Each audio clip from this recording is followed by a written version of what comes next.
성호는 잠이 깨었다. 아직껏 전등불이 힘없이 켜져 있다. 그러나 창문에는 희번한 밝은 빛이 비치었다. 분명히 날은 새었다. 곁에서 자는 아내도 보이지 않았다. 그리고 다만 아내의 누웠던 자리를 반이나 차지하고 누웠는 것은 4살이 된 그의 아들 문환이었다. 전구 안의 심지는 누렇게 물든 국달한 실같이 보였다. 그것이 하룻밤을 밝혀주었으리라 생각할 수 없을 만큼 새어나오는 빛이 가늘었다. 그래도 성호는 그 전등을 한참 바라보는 동안에 눈이 부시어졌다. 다시 그는 눈을 스르륵 감고 말았다. 감고 있는 그의 눈앞에는 오늘의 할 것이 벌어지기 시작하였다. 빚쟁이, 원고지, 사진, 활자, 전차, 먼지, 윤전기, 시, 소설, 감상문, 활동사진 같은 모든 것들이다. 그는 아내가 누웠던 반이나 남은 자리까지 차지하여 가지고 몸을 좌우편으로 뒤적거리며 마음껏 뒹굴어 보았다. 그는 다시 2 활개를 뻗쳐 기지개를 펴보았다. 팔이 곁에 누웠던 어린 문환의 대가리를 건드렸다. 이때의 가늘게 비치었던 전등도 탐방 껴져 버렸다. 방 안이 파래진 듯 하였다. 지금까지 붉은 빛으로 물들인 방이 파란 빛으로 덧바른 듯 하였다. 창문으로 흰 광선이 기어들었다. 그의 눈에서도 새로운 기운이 일시에 나왔다. 그는 뻗쳤던 손으로 눈을 비비고 한 번 하품을 큼직하게 하였다. 기지개 켜는 바람에 잠이 거의 절반이나 깨었던 어린 것은 이 하품 소리에 2 눈이 번쩍 떴다. 그는 2 주먹으로 눈을 비비며 부스스하고 일어났다. 그러고는 사면을 한참 동안이나 무엇을 찾으려는 것 같이 바라보다가 엄마를 부르고는 응아 하고 울음을 내놓는다. 성호는 인제 잠은 다 잤군. 이게 또 울기 시작하니 하고 중얼거리며 벌떡 자리에서 일어나서 이불로 앞을 가리고 어린 것을 달래었다. 울지 마라. 참 착하다. 착한 사람은 안 우는 법이야. 이렇게 달래는 어조는 그다지 순하지 못하였다. 거의 나무라는 데에 가깝다 할 만큼 뻗세었다. 아기는 달래는 말도 들은 척 만척하고 울며 엄마만 부른다. 성호는 골이 났다. 망할 것이 4살이나 처먹어가지고 울기는 왜 울어? 아침마다 꼭 지랄을 부려. 하고 나무라는 성호의 높은 말소리와 문환의 울음소리에 부엌에서 밥을 짓던 아내는 물 젖은 손을 앞치맛자락에다 씻으면서 방으로 들어왔다. 오, 내 새끼. 울기는 왜 울어? 착한 아이는 안 우는 법이야. 아내는 우는 문환을 이렇게 어르며 2 손을 아이의 겨드랑이에 넣어 번쩍 일으켰다. 아이는 2 발이 방바닥 위에 대롱대롱 매달리면서 엄마, 과자 하고 울음 섞인 목소리로 칭칭댄다. 아내는 문환에게 자리옷을 갈아입히면서 안 울면 과자 주지. 착한 아이는 자고 일어날 때에 안 운다. 그리고 어머니 안녕히 주무셨소? 아버지 안녕히 주무셨소? 하고 인사를 하는 법이란다. 너도 내일부터 인사를 해야지, 응? 안다. 그러나 어린애는 칭얼거리는 것을 그치 않았다. 아내는 책상 위에 놓였던 새 양철갑에서 허란 비스켓을 한 줌 내어 어린 것의 손에다 쥐어준다. 문화는 언제 울었던가 의심할 만큼 어느덧 그의 2 눈은 새별처럼 반짝거리고 입은 함박꽃처럼 벙글벙글하였다. 아내는 어린 것을 달래어 놓고 다시 바깥으로 나갔다. 문화는 자기 어머니의 치마꼬리를 잡고 바로 뒤를 따라간다. 성호는 인제야 눈을 비비고 일어난 아이에게 과자를 주는 것이 좀 마땅치 못하였다. 그러나 어린 것이 눈을 비비고 일어나면 반드시 과자를 손에 쥐어야 하는 것이 버릇이 되다시피 하였다. 그리하여 그닐에 와서는 자고 일어나서는 을에 쥐일 줄 알고 또한 어머니 되는 이는 을의 손에 과자를 쥐어줄 줄 알았다. 이런 것을 고쳐줘야 하겠다고 성호는 늘 생각은 하였으나 입 밖에 내어 말한 적은 없었다. 그러나 다행히 과자를 주고도 별탈이 없는 것이 그대로 성호의 간섭을 막아버리고 만 것이었다. 오늘도 성호는 마음으로 만불길하게 생각할 뿐이었다. 아내와 어린 것이 바깥으로 나간 뒤로는 방 안이 대단히 고요하였다. 성호는 다시 자리에 몸을 던져 누웠다. 곁방에서는 아내가 어린 것을 데리고 무엇이라 말하면서 밥상 차리는 소리가 들리었다. 이 소리에 성호는 귀를 기울이며 한편으로는 생각하였다. 아침밥을 어떻게 짓게 되나? 그에게는 아침밥을 짓게 되는 것이 희한한 일처럼 생각이 났다. 그리고 또다시 아이 참 오늘이 금음날이지 하고 생각이 문득 일어나서 벼란간 잠이 간 곳 없고 가슴이 답답해지는 듯 했다. 그는 자기 다니는 신문사에서 월급을 두어 달이나 받지 못하였다. 월급이 제달 그 날짜를 어기지 않고 나올 때에도 그의 받는 것만으로는 세 식구의 생활을 유지할 수가 없었다. 집세, 쌀값, 반찬값, 신문 대금, 전기 등값, 수도값, 이 모두 제하고 저 모두 제해버리면 다달이 부족이 20여 원이 났었다. 이 부족한 것은 시골에 있는 친구에게 구걸을 하거나 또는 다른 신문 잡지사에서 주는 약간의 원고료로 겨우 보충하여 오던 터이었다. 이러한 그의 살림에 월급이 2달이나 밀리고 보니 그의 지냄은 말할 수 없는 궁경에 이르고 말았다. 그리하여 그들이 밥을 먹는 것은 즉 욕을 먹는 것이었다. 막이란 놈은 꿈을 먹고 산다 하더니 우리는 욕을 먹고 사는 셈이야. 하고 성호가 자기 아내에게 너무 면귀할 때면 우스운 말 비슷하게 이런 말도 하여 오던 터이었다. 집세를 내지 못한 것은 오히려 그들에게 걱정은 아니었다. 쌀가게, 반찬가게, 두부장수, 무엇 하나 할 것 없이 거래가 다 막히었다. 이와 같은 자질구레한 빚을 2달 동안을 두고 오늘, 내일 연에 밀려왔다. 어떠한 때이면 내일 주지 하는 말을 아무런 대중도 없이 그대로 내놓는 일이 있었다. 그는 이런 대답이 어느 구석에 숨어 있다가 자기 양심 몰래 그대로 나오는 것이라 생각나는 때도 덜어 있었다. 그리하여 성호는 이 즈음에는 이렇게 오늘 내일 하고 미뤄 내려온 실신을 한번 해볼 작정으로 무척 한번 날짜를 늦추어 잡고 이달 금음으로 한번 미루어 두었던 것이었다. 이것은 월급이 아무리 늦어도 27, 8일이면 넉넉히 될 줄을 단단히 믿은 까닭이었다. 그리하여 금음날로 미룰 때에 여러 사람이 몇 번이나 꼭 되겠느냐 하고 다지는 것을 그는 꼭 된다고 장담을 해두었다. 그러나 4, 5일 전에 되어야 할 월급이 금음이 되어도 아직 되지 못하였다. 성호는 이러한 생각만 자릿 속에서 되풀이할 때에 오늘은 어떻게 하면 무사히 넘기나 하는 것이 그의 의식이 전부였었다. 그는 아무리 생각하였으나 지폐 뭉치를 손에 쥐기 전에는 별도리가 막연하였다. 이것도 성호 혼자이면 일찍이 집을 떠나 신문사 같은 데로 가서 조그마한 창피는 피할 수도 있었다. 그러나 아내더러 혼자 집에서 그러한 창피를 당하라는 것은 너무나 염치 없는 일이었다. 그도 어찌할까 하고 생각하였으나 별 수가 없었다. 어서 세수하고 진지 잡수세요. 하는 아내의 부르는 소리에 깜짝 놀라 성호는 밖으로 나갔다. 아침밥이 벌써 다 된 모양이었다. 성호는 부엌에서 세수를 하며 물었다. 오늘 아침은 왜 이렇게 일소? 아내는 밥상 위에 밥그릇을 올려놓으며 오늘은 일찍 좀 나가라고요. 간다. 무슨 일이 있소? 어디를 가? 오늘이 금음날이 아니야요? 졸리기 싫으니까. 집은 어떻게 하고? 온종일 말이지.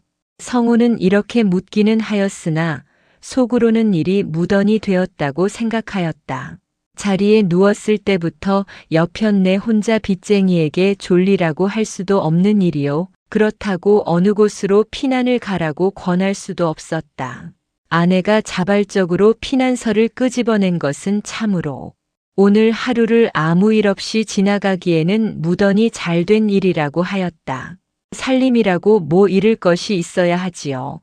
요 알뜰한 부둥가리 살림을. 아내는 이렇게 말하기는 하나 그의 얼굴에는 불쾌한 빛이 감출 수 없이 보인다. 성호는 아무 말도 다시 못하고 얼굴을 씻기만 하였다. 나 혼자 어떻게 졸려요? 대체 월급이 언제나 된대요? 아내는 주부의 직분을 버리고 피난을 하게 된 것은 부득이한 이유라는 것을 설명하듯 이렇게 재차 묻는다. 오늘 될는지는 알 수 없어. 오늘 내일 하니까.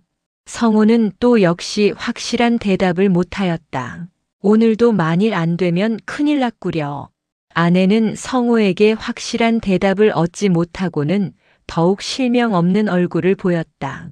성호는 수건으로 얼굴을 닦으며 밥상머리에 앉았다. 밥상은 말짱하였다. 된장찌개와 김치뿐이었다. 성호는 이와 같은 것도 먹게 된 것이 감사하다고 생각하였으나 생각과 입맛은 좀 달랐었다. 밥이 잘 들어가지 않았다. 두어 숟가락 들다가 자기 아내를 불렀다. 여보, 반찬도 없는 밥을 따로따로 먹을 것 무엇 있소? 이리 와서 같이 먹읍시다.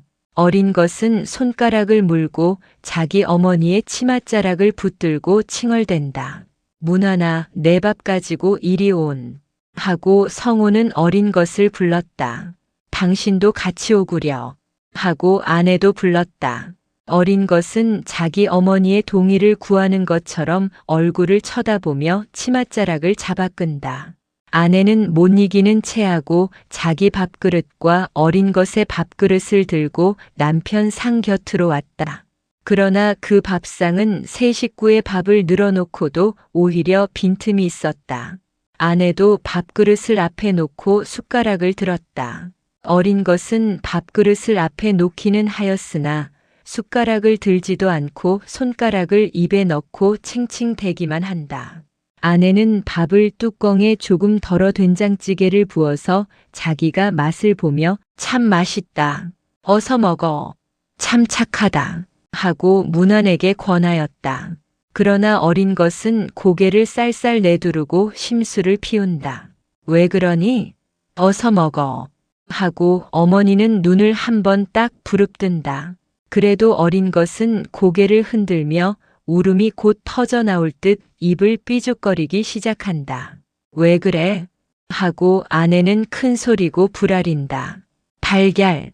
하고 어린 것은 울음 섞인 소리로 희미하게 대답하였다. 달걀 말이야. 어디 달걀이 있니? 오늘 아침은 그대로 먹자. 응? 아내는 속을 스스로 누기어 이렇게 말한다. 싫어. 하고 어린 것은 또 고개를 내두른다. 사실 어린 것에게 얼큰한 찌개 말국으로 만밥을 먹으라는 것은 무리였었다. 그리하여 그날에도 이와 같이 반찬 없는 때이면 성호 부부는 맨밥을 먹을지라도 어린 문안에게는 4~5전을 주고 달걀을 사다가 입을 막아왔었다. 그리하여 문안이는 달걀을 어른보다도 잘 먹었다. 오늘에도 반찬 없는 밥인즉 자기의 앞에는 달걀이 을에 오르리라고 기대하였던 것 같았다. 그러나 바라던 달걀은 오르지 않고 매콤한 찌개만이 오르게 된 것을 불평으로 알고 까탈을 부리던 판이었다.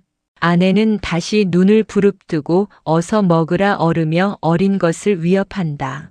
어린 것은 들었던 숟가락을 놓고 삐죽삐죽 울음을 터뜨리려 한다. 아내는 울려는 문안을 자기 앞으로 잡아당겨 앉히고 자기가 친히 숟가락으로 밥을 떠서 그의 입에다 대주며 이것 봐. 참 맛이지? 그대로 먹으면 저녁에는 아버지하고 진곡에 가서 좋은 장난감하고 맛있는 과자하고 또 좋은 옷감하고 막 이렇게 사가지고 오자. 응? 하고 한편 손으로 물건을 어떻게 많이 살 것을 형용을 해가며 달랜다. 과자응 장난감 땡땡 전차 사줘. 하고 어린 것은 주는 밥을 받아먹고 다시 숟가락을 자기 어머니 손에서 빼앗아서 제가 들고 펑펑 먹기 시작한다. 성호와 그의 아내는 겨우 안심이 된 듯이 숟가락을 들고 밥을 뜨기 시작하였다. 그러나 성호의 입에는 밥이 넘어가는 것이 평일보다는 몹시 껄끄러운 것을 느끼었다. 이것 까닭하면 또 어린 것에게까지 거짓부리를 하게 되겠군. 저희가 무슨 돈으로 진고개를 간다고 허나 하고 성호는 말을 하고 싶었으나 어린 것이 울음을 그쳤으므로 그대로 참았다. 아내도 가끔 어린 것을 달래어가며 밥을 먹기는 하는 모양이나 역시 잘 넘어가는 것 같지는 보이지 않았다. 밥을 다 먹은 뒤에 성호는 옷을 주섬주섬 차려입고 나서 아내에게 피난을 하려면 준비를 일찍이 해야지요. 하였다. 먼저 나가시구려. 나는 천천히 무난히하고 나갈 터이니까요. 아내는 밥상을 치우면서 대답하였다. 가면 어디로 가는 줄이나 알아야 하지. 하고 성호는 물었다. 가면 어디 별로 갈 데 있어요? K의 집으로 가지요. 하고 아내는 귀찮은 듯이 대답한다. 그러면 이렇게 합시다. 오늘 돈이 될는지도 알 수 없으니까 당신이 사로 전화를 한번 걸어주구려. 성호는 만일 월급이 되면 문안에게 약속한 대로 과자도 좀 사주고 장난감도 하나 사주려고 아내와 함께 진고개라도 가볼까 하는 생각이 난 까닭이었다. 언제쯤 하면 좋겠어요? K의 옆집에 전화가 있지. 하고 아내는 얼굴에는 얼마만큼 반가워하는 기색이 나타난다. 시매길이가 2시쯤 되니까 3시쯤 걸어보구려. 성호는 사에서 나올 시간을 대중하여 이렇게 알려주었다. 오늘은 꼭 좀 되었으면 살겠는데. 아내는 또 이상한 듯이 이렇게 중얼댄다. 돈이 오늘 되거든 진고개나 갑시다. 문한 놈에게 거짓말을 할 수 있나. 성호는 이렇게 말하고 아내와 자식의 얼굴을 바라보았다. 과자, 진고개, 장난감 사주게. 이러한 단편적 말에 어린 것도 기가 뜨인 것 같이 벙글벙글 웃는 듯하다. 자, 그러면 어서 피난 갈 준비나 해야지. 하고 아내는 빙그레 웃는 눈으로 성호의 얼굴을 바라보며 방으로 들어가서 거울을 내놓고 머리를 고쳐 쪽지기 시작한다. 성호는 문을 열고 해를 대중하여 보았다. 평일보다는 1시간이나 이른 듯 하였다. 여름 해는 아직도 낙산 위에서 몇 길이 되지 못하게 올라왔다. 그는 혼자 나가기가 못하였고 또 아내가 나들이 준비를 다 차리도록 기다리기도 좀 어떠하였다. 그러나 오늘은 시간도 이르고 다만 1시라도 아내 혼자 집에다 내버려 두는 것은 너무나 무자비한 것 같았다. 또한 이와 같이 채귀에 몰려 피난을 하게 된 이상해야 같이 피난하는 것도 떳떳한 것처럼 느끼었다. 그리하여 그는 이왕에 이렇게 시간이 일렀으니 같이 나가보겠다고 마음으로 작정하였다. 여보, 그러면 같이 나갑시다. 하고 성호는 모자를 벗어 벽에 걸고 다시 앉았다. 그러면 좋지요. 아직도 시간이 이르니까 기다려주세요. 얼핏 차릴 터이에요. 아내는 이렇게 기쁜 듯 말하고 다시 어린 문안을 보며 아버지도 같이 가신대. 그리고 저 K야 주머니 집에 가서 아가도 보고 하고 일러준다. 성호는 책상 위에 있는 신문을 접어들고 보기 시작하였다. 아내는 급히 머리를 쪽지고 얼굴에 분을 바르고 옷을 갈아입고 문안에게 새 옷을 입히느라 한참 동안 부산한 모양이었다. 한 30분 동안이나 그는 신문을 보고 담배를 피우며 기다렸다. 모든 차림이 다 끝난 뒤에 세 식구는 집 문을 단단히 잠그고 밖으로 나왔다. 그들이 집을 떠날 때까지 아무 빚쟁이도 찾아온 사람은 없었다. 그들은 무사히 집을 벗어났다. 한 길로 나선 성호 세 식구는 누가 보든지 아침 저녁을 걱정하는 가난뱅이로는 보이지 않을 만큼 그들의 외양은 반질하였다. 그들의 의복은 그래도 모직물이 아니면 비단이었다. 더욱이 어린 문안에 빨아서 입힌 양복이며 신긴 구두이며 모든 것이 어느 부잣집 아기에게 조금도 손색이 없을 만큼 산뜻하였다. 그리고 아내의 의복 차림도 수수한 것이지만 어쩐지 곱게 꾸민 어린 문안을 앞세움이 훨씬 돋보였다. 다만 성우의 양복은 조금 조촐하여 보인다면 보인다고도 하겠으나 그도 보는 사람의 해석이 어떠함을 따라 단벌 호사를 한 불황자에 비하면 어느 곳인지 고상한 곳을 가진 것 같이 보였을는지 알 수 없다. 어째든 빚에 쫓기어가는 월급쟁이로는 좀 과분하다 생각할 수도 있었다.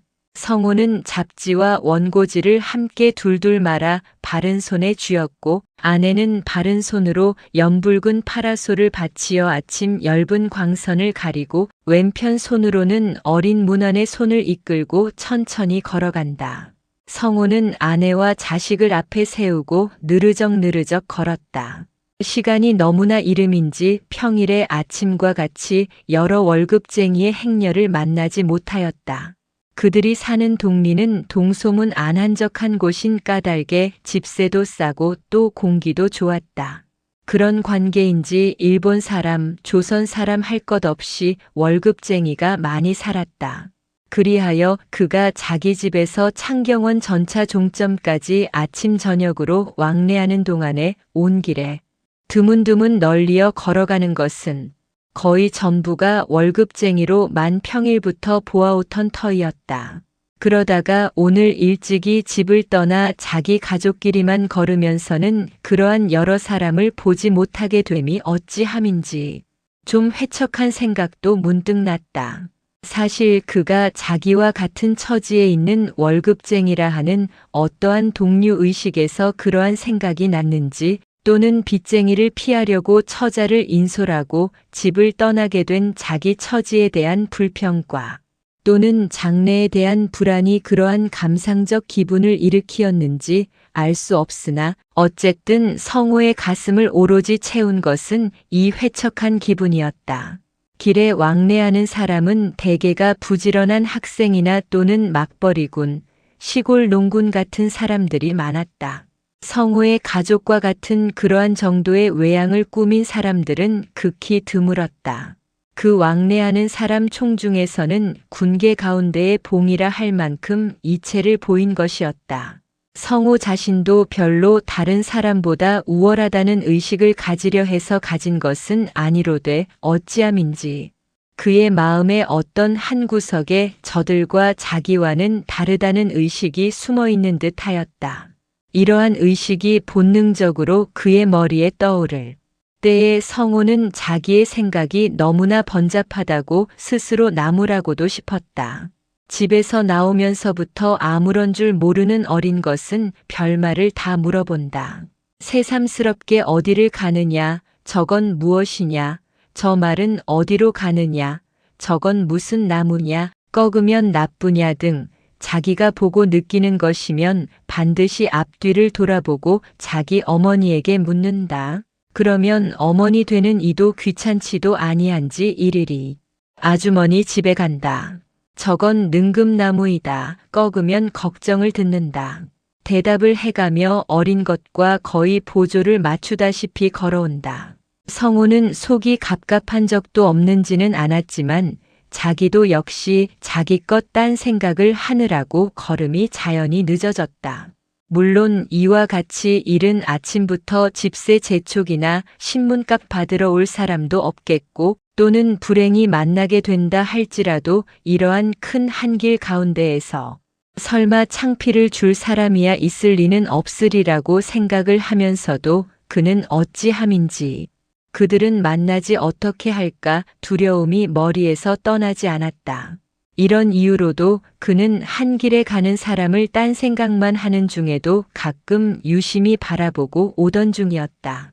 그들 세 사람은 박석고개에 이르렀다. 성우는 문득 생각이 난 것이 있었다.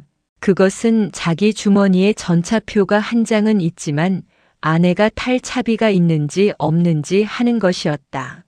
여보, 전차표 있소? 하고 성우는 아내에게 물었다. 5전밖에 없어요. 하고 아내는 오춤에서 지갑을 꺼내려 한다. 꺼낼 것 없어. 그러면 되었군. 내게 전차표는 한 장 있으니까. 성우는 겨우 마음이 놓였다. 만일 5전이 없었다면 자기는 자기 신문사까지 꼭 걸어가는 수밖에 별 수가 없었다. 아내더러 어린 것을 데리고 걸어가라고야 물론 할 수 없는 터이다. 그는 창경원 앞 전차 정류장에서 돈 오전으로 이런 날 미운 이별을 겨우 면하게 된 것을 마음으로 얼마만큼 다행히 여기었다. 그는 이러한 찰나의 안심과 또는 조그마한 곤란에서도 우연히 벗어나게 된 것에서 어떠한 일종의 기쁨을 느끼는 자기 마음이 얼마나 천박한 것을 웃고도 싶었다. 그러나 이러한 찰나의 마음이 조이고 늦추어지게 되는 기쁨조차 없다면 일생이 얼마나 영영 고적하고야 말 것을 생각하매 이 역시 살아가는 동안에 조그만 파문의 심기회전이라 하였다. 그는 박석고개에서 아래로 비스듬히 내려지른 큰 길 한편으로 걸어갔다. 창경원의 돌담 위로 넘어다보는 소나무 위에는 벌써 아침 해가 비추며 새움의 연한 녹색과 옛잎의 거무충충한 녹색이 분명히 보인다. 그리고 담밑 풀과 총독부 병원의 아카시아 잎에 맺힌 아침 이슬은 아직도 사라지지 않고 햇빛 받은 대로 수은주처럼 반짝거리어 보인다. 아침에 박석고개와 창경원 일대의 길을 오기며 썩 드물었던 성호는 어떠한 상쾌한 생각이 났다. 그러한 그것도 순간이었다. 그 모든 광경도 몇 걸음 걷는 동안에 어느덧 눈에 익어버리고 말았다. 그는 다시 생각이 오늘도 만일 월급이 안 되면 어찌할까 하는 대로 돌아가고 말았다. 피난. 내일에도 일찍이 그러다가 만나보면 창피. 이렇게 여러 가지로 생각을 하는 가운데에도 성호의 가슴을 가장 아프게 때리는 것은 요러한 조그마한 곤란이 또는 불행이 오히려 자기의 전 감정을 움직이게 하는 성격에 약한 것을 스스로 한탄하는 마음이었다. 결국 자기는 순간의 감정에서만 살고 영원한 의지에서는 살지 못하는 것인가 하였다. 이것이 고통 위에 고통을 느끼게 하는 자기의 인격의 비판이었다. 이러할 때마다 그는 마음으로 부르짖었다. 무엇을 그렇게 괴로워해? 우리에게는 이 세상에서 어떻게 하든지 살 절대의 생존권이 있다. 그러면 모든 창피를 받는 것은 산다는 큰 사실 앞에는 소소한 조건에 지나지 못하는 것이다. 그렇게 좁게 조그마한 결벽의 지배를 받을 거야 무엇있나 하고 이와 같이 자기의 마음을 늦추었다 죄었다 하는 동안에 성호는 전차 정류장 가까이 왔다. 어린 문화는 전차를 보더니 자기 어머니의 손을 도리어 이끌고 전차로 올라가려 한다. 성호도 천천히 올랐다. 전차 안에도 사람이 비교적 적었다. 그들은 종로통 사정목에서 동서로 갈리었다. 아내는 어린 것을 데리고 동대문행을 탔다. 아내는 남쪽 벽 막는 나무창을 열고 남편을 보며 3시쯤 해서 전화 걸 터이에요. 하고 말을 던지고 전차 움직이는 대로 그대로 가버렸다. 성호는 피난도 같이 못하게 되나 하고 혼자 속으로 헛웃음을 쳤다. 여름의 긴 해는 오후 5시가 되어서도 오히려 서편 하늘에 높이 떠 있었다. 남대문통 동편에 가지런하게 늘어진 집들은 서편의 광선을 비스듬히 받아 불에서 구워낸 돌처럼 따뜻한 기운을 넓은 길을 향하여 한없이 내뿜고 있다. 그 아래의 포도 위에는 사람의 그림자도 드물었다. 길 가운데로는 자동차, 인력거, 짐차 같은 것이 더운 공기를 헤치고 먼지를 일으키며 왔다 갔다 한다. 성호는 바쁜 걸음으로 서편 포도 그늘진 대로 이마에 땀을 씻으며 급히 걸어갔다. 성호는 그날 5시쯤 해서 다행히 2달 월급을 찾게 되었던 것이다. 그는 3시에 아내의 전화를 받을 때에 4시쯤 해서 월급이 된다 하니 조선은행 앞으로 오라 하였었다. 그래서 만나가지고 진고개로 가려던 것이었다. 이 전화가 처음 왔을 때에 규지가 와서 어떤 여인한테서 전화가 왔습니다.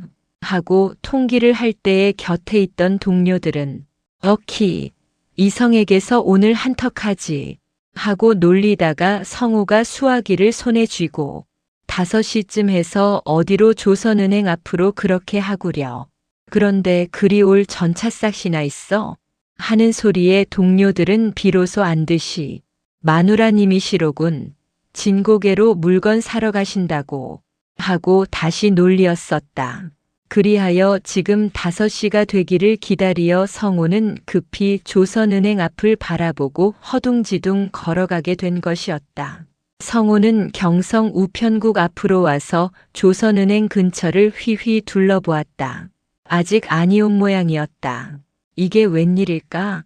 하고 혼자 중얼대며 바람이 비교적 잘 통하는 전찻길로 나서서 동대문 방면에서 오는 전차를 기다리었다.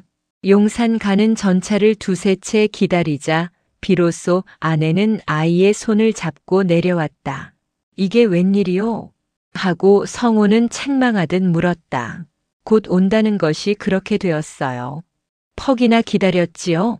하고 아내는 별로 다른 변명도 하지 않는다. 이번에는 성호가 문 안에 손을 끌고 본정통으로 들어섰다. 아내는 땀을 닦으며 뒤를 따라온다. 성호는 인제야 생각이 났던지 전차싹은 어디서 났소? 하고 묻는다. 꾸었지요. 돈 오전 없단 말이 나와야 하지요. 퍽이나 망설이다가 시간은 부쩍부쩍 가고 할 수 없이 입을 떼었지요.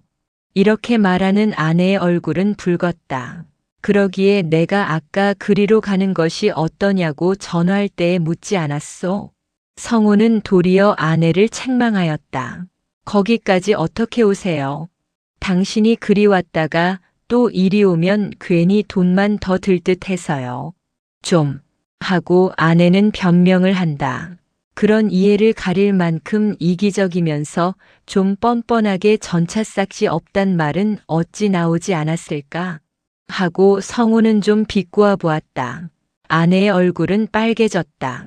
성호는 동정하는 눈으로 바라보았다. 너무나 가엾은 생각이 난 까닭이었다. 아내는 다시 말도 내지 않고 걸어올 뿐이다. 자전거가 종을 울리고 곁으로 휙 지나가는 바람에 성호는 뒤로 주춤하였다. 그러면서 뒤따라오는 아내를 보았다. 얼굴에 암상이 흘렀다. 그의 불쑥 내놓은 말이 아내의 자존심을 깨트려 버린 것이었다. 생각하면 미안하기도 하고 가엾은 생각도 났다. 문안아, 너는 엄마하고 오너라.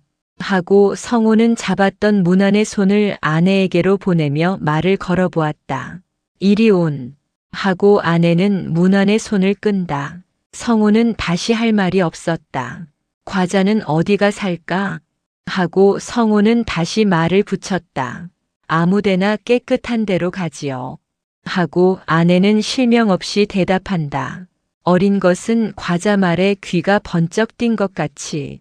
과자 전차 아버지 안다. 조그마한 과자집에 들어가서 여러 가지로 문 안에 두고 먹을 것과 손님 오면 대접할 것을 사들고 나왔다. 어린 것은 과자를 보고는 신명이 난 것처럼 연해 자기와 어머니와 아버지에게 말을 걸어본다.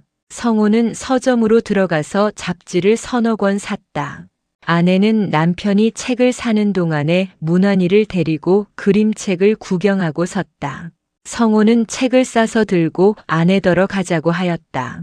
아내는 어린 것의 손을 잡고 나오려 하였으나 문안은 나오지 않고 책을 사달라고 칭얼거린다. 성호는 아들더러 마음에 드는 책을 고르라 했다. 한참 동안을 두고 고른 것은 전차 그림이었다. 그것을 손에 쥐고 나온 문안은 한 길에서 책을 들고 보려고 한다.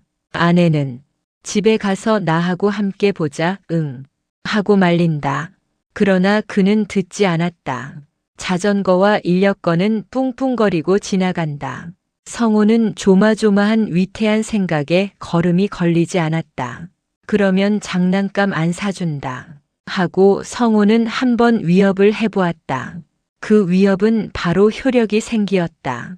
아이는 책을 어머니에게 맡기고 손잡힌 대로 그대로 아무 소리 없이 따라온다. 그들은 다시 장난감을 샀다. 어린이의 얼굴에는 기뻐하는 빛이 더 나타났다. 그는 좋아서 땡땡 징징을 연해 부른다. 그들은 S백화점 앞에 당도하였다. 그 쇼윈도 안에는 여름의 파라솔, 속옷, 양말, 여러 가지 장화를 빛깔의 조화와 물건의 배치에 아무 결점을 발견할 수 없을 만큼 보기 좋게 꾸며놓았다. 아내는 어린 것에 손을 잡은 채 우두커니 서서 그 안을 굽어다 본다. 그 얼굴에는 하나 샀으면 하는 기색이 말은 못하나 나타나 보인다. 성호는 아내의 것이라고는 아무것도 산 것이 없는 까닭에 좀 미안한 생각이 났다. 여보, 당신 것도 무엇 하나 삽시다. 솔, 양말, 속옷 하고 눈에 닥치는 대로 물었다. 관두지요. 돈도 적은데 하고 아내는 사양을 한다. 온 김에 하나 사가지고 갑시다. 하고 성호는 앞을 서서 들어갔다. 분이 없는데요. 외비누도. 아내는 가장 실용품을 말한 것 같이 보였다. 그러면 나온 김에 다 사가지고 가지. 하고 성호는 호주머니에서 봉투를 내어 5원짜리 한 장을 끄집어 내주었다. 아내는 그것을 받아들고 이리저리 다녔다. 이것을 다 쓰면 안 되겠지요? 하고 아내는 묻는다. 기왕에 한번 내놓은 것이라 그 중에서 남기라고 말하기는 어려운 것 같이 성호는 여기도 많이 있으니까 살 것 있으면 다 사구려 하였다. 아내는 이것저것 자기가 긴급히 소용될 것을 골라놓고 값을 치른 뒤에 남편을 바라보며 그것 얼마 안 될 줄 알았더니 5원이 거진되어요. 하고 미안한 얼굴을 보인다. 산 물건 가운데에는 성호의 넥타이와 양말까지도 들었다. 성호는 아내가 제 것보다도 성호 자신의 것에 많은 돈을 들이는 것이 미안하기도 하고 기쁘기도 하였다. 넥타이는 이것도 좋은데 그만두구려 하고 성호는 말리었다. 이 넥타이 문제로는 평일에도 아내와 여러 번 말하여 오던 터이었다. 돈만 생기면 가게에서 감을 떠다가 만들자거니 또는 만든 것을 사자거니 하고 때묻고 헌 넥타이 맬 때마다 문제거리가 되어오던 터이었다. 이렇게 물건을 사는 동안에 어느덧 서편 하늘에 높이 있던 해도 서편으로 훨씬 기울어졌다. 본정통의 좁은 길은 석양 햇빛과 땀 흘린 사람으로 가득 찼다. 성호 부부의 등에도 땀이 차올랐다. 그리고 그들은 허출한 기운이 들었다. 우리 무엇 좀 먹고 갑시다. 하고 성호는 말을 내었다. 무엇을 먹어요? 그대로 집에 가서 밥이나 일찍 지어 먹지요. 하고 아내는 반대를 한다. 무엇을 먹는다는 소리에 문화는 어머니의 손을 끌며 빵을 사달라 한다. 여보, 너무 더우니 아이스크림이나 하나 먹읍시다. 하고 성호는 두말하지 않고 일본 사람의 빙수 가게로 들어갔다. 아내도 어찌할 수 없이 따라 들어갔다. 그들은 그 가게에서 선풍기의 바람에 땀을 들이고 아이스크림에 헛장단을 친 뒤에 한 길로 다시 나왔다. 조금 앉았더니 더 피곤해요. 인제는 다리에 힘이 풀리는 것 같아요.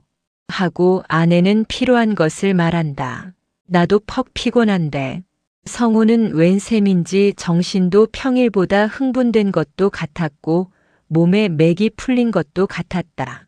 어서 가서 밥을 또 지어야 하지. 하고 아내는 걱정하듯 또는 탄식하듯 말한다. 아내의 또 밥을 지어야지. 하는 또의 의미는 인제 가서 밥을 어떻게 짓나 걱정하는 마음을 감출 수 없이 그대로 내보인 것이었다. 여보, 오늘은 기왕에 늦었으니 어디든지 가서 간단하게 양식이라도 사 먹고 밥 짓는 건 그만두게. 하고 성호는 아내의 의견을 물었다. 비싼 것을 사 먹어서 무얼 해요. 귀찮지만 고기나 좀 사가지고 가서 구워 먹지요. 하고 아내는 반대를 한다. 이따금 가다 양식 같은 것도 먹어보지 그래. 돈이 들어 걱정이지요. 어째 그런 돈을 아낀다고 더 잘 살려고요. 갑시다. 하고 성호는 다시 앞을 서서 황금정으로 내려와 조촐한 어레스토랑으로 들어갔다. 그리하여 성호 세 식구는 저녁을 마친 뒤에 레스토랑을 나와 한 길로 걸었다. 해는 벌써 저물었다. 온종일 더위에 부대낀 사람들의 그림자가 낮보다도 큰 한 길에 훨씬 많았다. 그러나 더운 볕에 단 한 길에는 아직까지도 더운 김이 식지 않았다. 거리로 새어나오는 각 상점 전등불은 더욱 더워 보였다. 그들이 이리로 저리로 산보를 하고 천천히 걸어서 자기 집으로 돌아올 때는 벌써 밤 10시가 가까웠다. 집에 들어와서 의복을 갈아입고 방문을 훨씬 열어놓고 서늘한 바람을 쏘이고 있었다. 문환이는 한 길에서부터 잠이 와서 칭칭대었다. 할 수 없이 성호는 양복 저고리를 벗어 아내에게 들리고 어린 것을 업었다. 걸음질이 익숙지 못한 데다 잠든 어린아이와 허리와 고개가 제대로 놀아서 근드렁거리었다. 도저히 업고만 갈 수 없다. 그는 할 수 없이 아내에게 다시 어린아이를 업히고 돌아왔었다. 아내는 이와 같이 아기까지 업히고 온 까닭에 더 몹시 피곤하여 보였다. 아내는 땀난 몸을 냉수에 수건을 빨아 씻고 옷을 갈아입고 나오며 이제야 정신이 납니다. 당신도 몸을 좀 닦으시지요. 하고 권한다. 그렇게 해볼까? 몸이 끈끈해 견딜 수가 없는 걸. 하고 성호도 부엌으로 들어갔다. 수통 옆에 가서 콸콸 쏟아져 나오는 물에 수건을 빨아 닦으려 하였다. 아내는 방 안에 모기장을 치고 문환이를 그 안에다 뉘었다. 그리고 부엌으로 나오더니 제가 잘 씻어드릴게요. 하고 수건을 성호의 손에서 뺏으려 한다. 그만두구려. 다 씻었으니까. 하고 성호는 수건으로 얼굴을 문지르며 방으로 들어왔다. 더위도 어지간히 물러갔고 또한 물로 닦은 까닭에 온몸이 피로를 잊을 만큼 정신에 상쾌한 맛이 났다. 그러나 몸이 가뿐하기는 하면서도 역시 전신이 씩씩한 힘이 없었다. 그리하여 성호도 모기장 속으로 들어가 누웠다. 모기장 안은 얼마만큼 더운 듯 하였다. 그러나 못 견딜 더위는 아니었다. 아내는 부엌으로 곁방으로 한참 찾아다니다가 그날 사가지고 온 물건을 전등 앞에서 일일이 풀어 검사한 뒤에 넣을 곳에다 넣고 전등을 끄고 모기장 안으로 들어와 남편과 아들 사이에 누웠다. 바깥에서는 동리 애들이 장난치고 다니는 소리가 들린다. 그리고 더위를 피하여 집안 여러 곳으로 나온 동리 사람의 수군대는 소리도 들리었다. 성호는 잠이 올 듯하고도 잘 오지 않았다. 퍽 피곤하지. 돈 쓰고 몸 고달프고 하고 성호는 입을 떼었다. 아주 맥이 탁 풀리는걸요. 문환이도 꽤 고난 모양이에요. 하고 손으로 문환의 뺨을 쓰다듬어 준다. 내 양복 저고리 안포켓에 돈이 들었으니까 내일 일찍 일어나거든 동리의 외상값 같은 것은 미리 갖다 주구려. 하고 성호는 내일 아침 일을 부탁하였다. 오늘 와서 욕을 아마 산더미같이 했겠지요. 하고 아내는 욕먹은 것이 안 된 것처럼 말한다. 물론 했겠지. 참으로 창피해요. 그래도 돈만 주면 오늘 한 욕은 잊어버린 듯이 다시 굽실굽실 하겠지. 사람이 욕 안 먹고 한 세상 살아갈 수 어찌 있겠소. 하고 성호는 하품을 속으로 가만히 하였다. 욕도 먹을 때 먹어야지요. 외상값 안 주고 먹는 것은 좀 안 됐어요. 안 되기야 안 되었지. 참으로 이런 살림은 귀찮아 못하겠어요. 그렇지만 어떻게 하는 수 있어. 이런 월급 생활 말고 어떻게 달리 살 도리가 없을까요?